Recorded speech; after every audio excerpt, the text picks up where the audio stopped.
عام طور پر دیکھیں نا، جب ہم کسی تشخیص یا ڈائگنوسس کی بات کرتے ہیں تو ہمیں امید ہوتی ہے کہ بالکل ایک واضح سا نتیجہ ملے گا، جیسے کسی انجینئرنگ پرابلم میں ہوتا ہے۔ ہاں بالکل، ایک سفید اور کالے کی طرح واضح نتیجہ۔ ایگزیکٹلی، جیسے کسی کا بازو ٹوٹ جائے اور ایکس رے ہوتا ہے نا، تو ڈاکٹر اس تصویر پر اشارہ کر کے فوراً کہتا ہے کہ دیکھیں یہاں سے ٹوٹی ہے ہڈی، تو معاملہ وہیں بالکل کلیئر ہو جاتا ہے۔ صحیح بات ہے، اور اس وضاحت میں نا ایک عجیب سی تسلی ہوتی ہے۔ مطلب ہم انسان بنیادی طور پہ چاہتے ہی یہی ہیں کہ مسائل دکھائی دیں اور ہم ان کو چھو سکیں تاکہ ان کا کوئی ٹھوس حل نکالا جا سکے۔ بالکل، لیکن جب ہم انسانی رویوں یا پھر اس ذہنی کشمکش اور دفتری سیاست کی دنیا میں قدم رکھتے ہیں نا، تو اچانک وہ ایکس رے مشین کام کرنا چھوڑ دیتی ہے۔ وہ مشین بالکل دھندلی پڑ جاتی ہے، اور یہی ہمارا آج کا موضوع ہے۔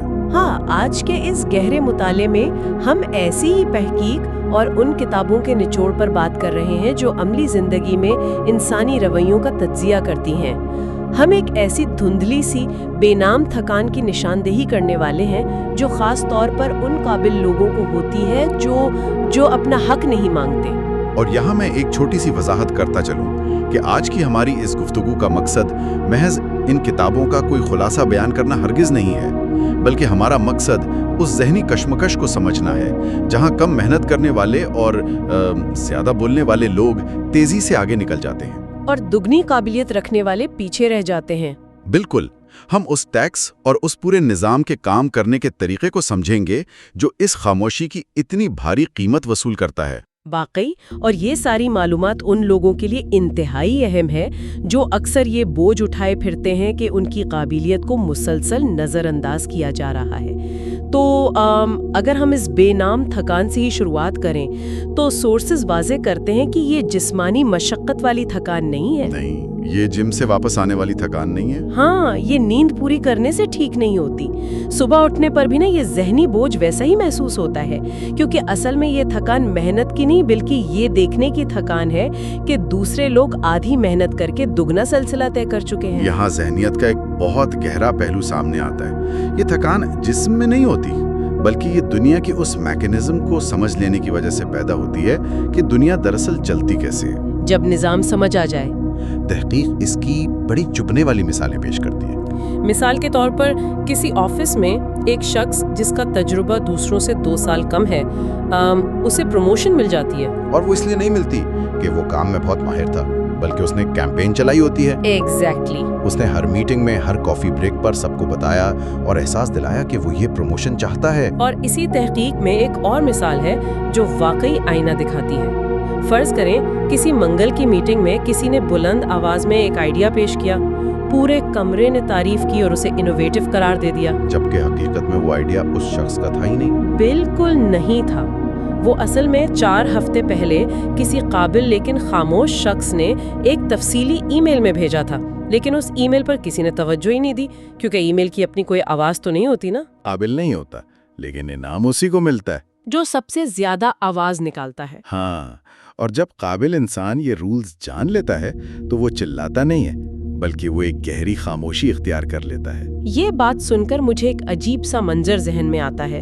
یہ بالکل ویسا ہی ہے جیسے کوئی شخص کسی بورڈ گیم کو کھیل رہا ہو، وہ گیم کے رولز اچھی طرح سمجھ جائے اور کھیلتے کھیلتے اسے اچانک یہ احساس ہو کہ یہ گیم اس طرح ڈیزائن ہی نہیں ہوئی کہ وہ اسے اپنی قابلیت پر جیت سکے۔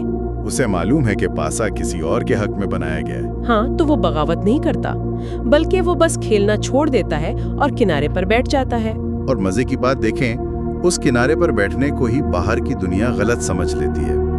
جب یہ قابل لوگ خاموش ہوتے ہیں تو مینیجرز انہیں مشورہ دیتے ہیں کہ اپنی ویزیبلٹی پر کام کرو، جیسے یہ کوئی تھیٹر ہو جہاں بنا آڈیشن پرفارم کرنا ہے۔ تو کیا واقعی ان قابل لوگوں میں کانفیڈنس کی کمی ہوتی ہے یا پھر اس خاموشی کے پیچھے کوئی اور وجہ ہے؟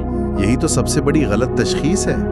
اکثر لوگ اسے امپوسٹر سنڈروم کا نام دے دیتے ہیں، جس میں انسان قابل ہوتے ہوئے بھی خود کو ناقابل سمجھتا ہے۔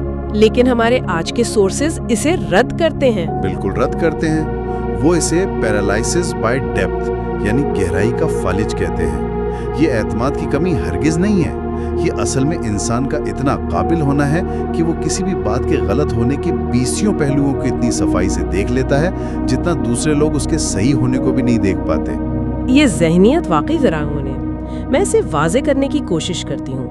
یہ بالکل ایسا ہے جیسے میرے پاس ایک انتہائی جدید 8K ریزولوشن کا ہائی ڈیفینیشن ٹی وی ہو۔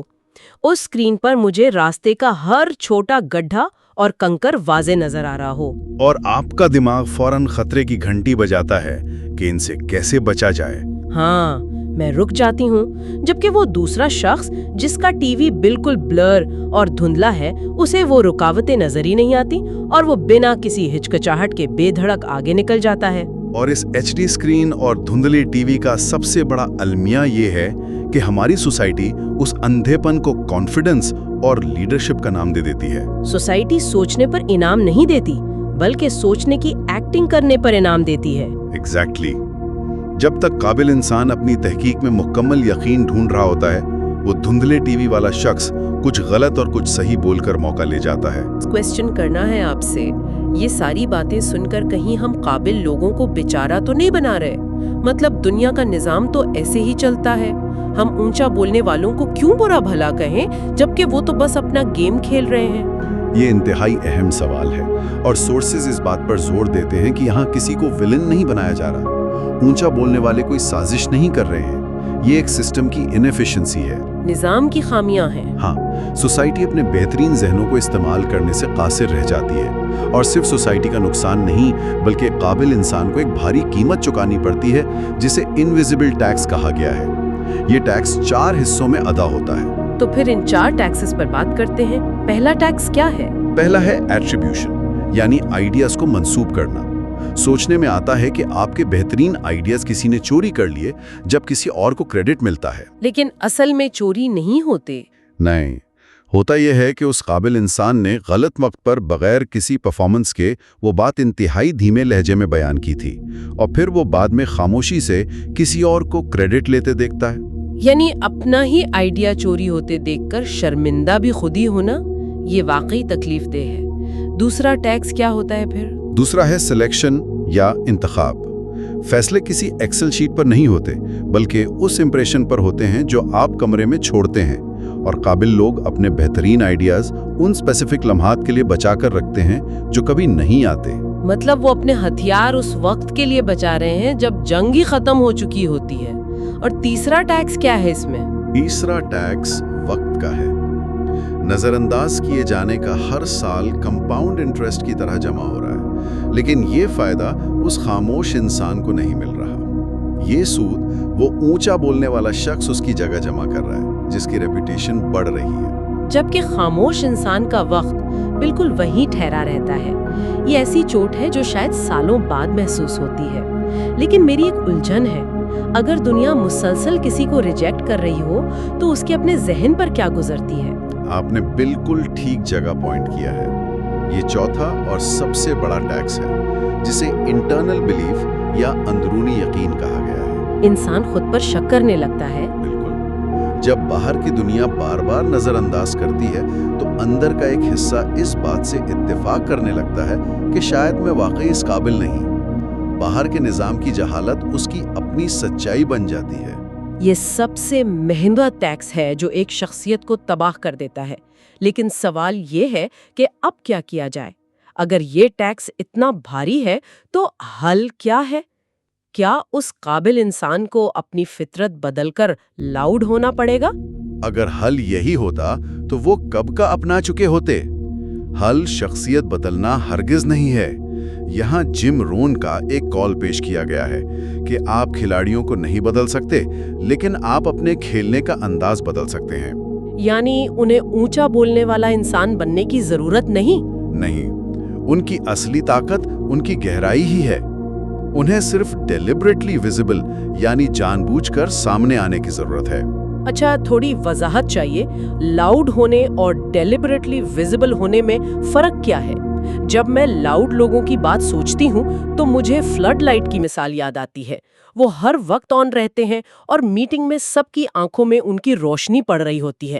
وہ ہر خاموشی کو بھرتے ہیں۔ بالکل، فلڈ لائٹ ہر چیز پر روشنی ڈالتی ہے، ضرورت ہو یا نہ ہو۔